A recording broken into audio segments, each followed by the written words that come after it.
Alright guys, before we get into this video, let me provide some context so we understand what's going on and why.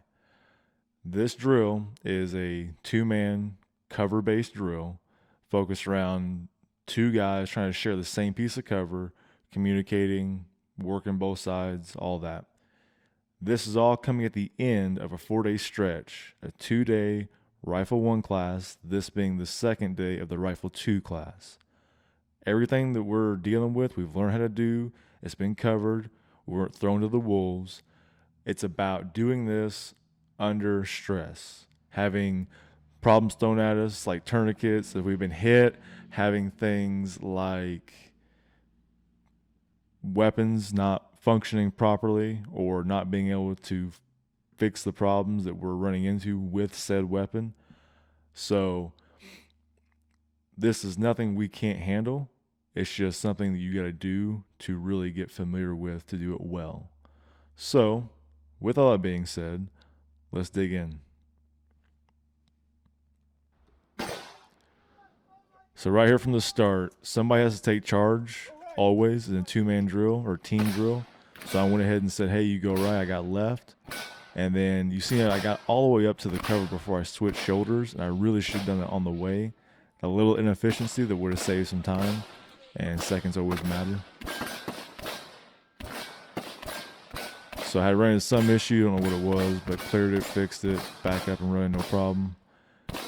Because of that, it gave us a solid break, and right here, we both reload at the same time. Never good. Never good. You never want that to happen, because that stops bullets going downrange, and you lose an extra degree of cover. So, having done this drill before, I decided to switch sides with him because the whole point is kind of work cover together, communicate, etc. So we switched sides there. He's a little bit close on cover. Sunshine catches him on that, pulls him back. There we go again. Switch sides one more time just for the practice of it.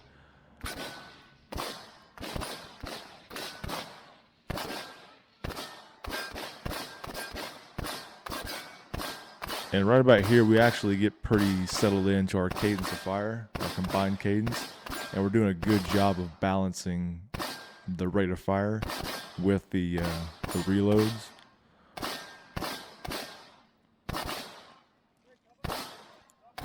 So I go for my reload, he's doing his thing. He covers me while I'm doing it. I get back up. And Josh didn't like me doing my right-handed reload there because you can see I've got left and right-handed mags on my body as far as placement goes. So I should have done a left-handed reload because it was set up to do that. And I dropped the ball on that, something I should have done. And right about here, this is where we start to see the beginning of Vince's weapon issues. Like I said, I don't know what it is or why, but for some reason, he couldn't get his gun running. So I had to slow way down on my cadence of fire to compensate for that to the best of my ability.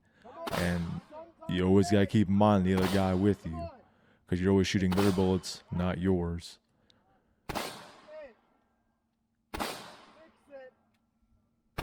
So he's working at it. Josh comes in, seeing what it is, because every once in a while you'll have an issue like this, and it's a squib, and someone's really close to blowing a gun up, so we want to maintain some level of safety. So I ended up picking a mag off the ground. I'm not sure why I did that. I kind of shouldn't have done that. If I threw a mag at the ground, typically it's because it's not working, or I don't want it.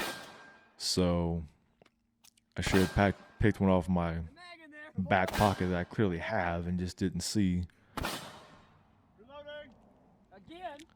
Apparently I felt it between now and then because I went for that mag on that run.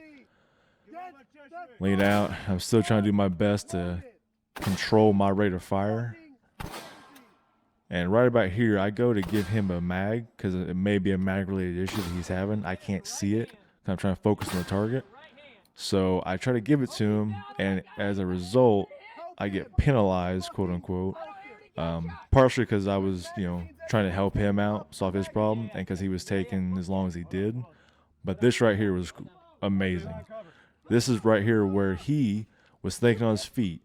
He decided to seize the moment And because I am down, my arm isn't working. I got to stop the blood flow so I don't bleed too much to death.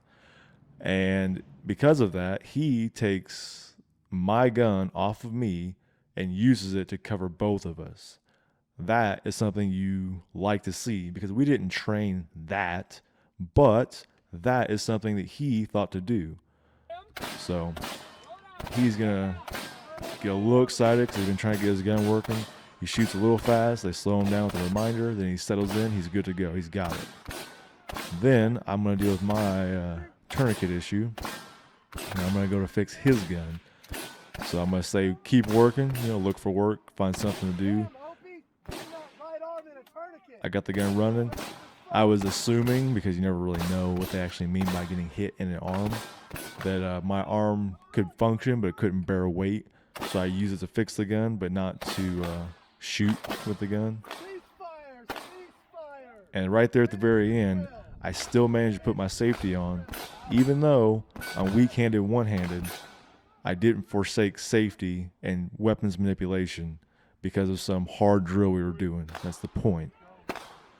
So there at the end, we communicate. Just because the drill's over, it's never really over till they say it's over. We communicated.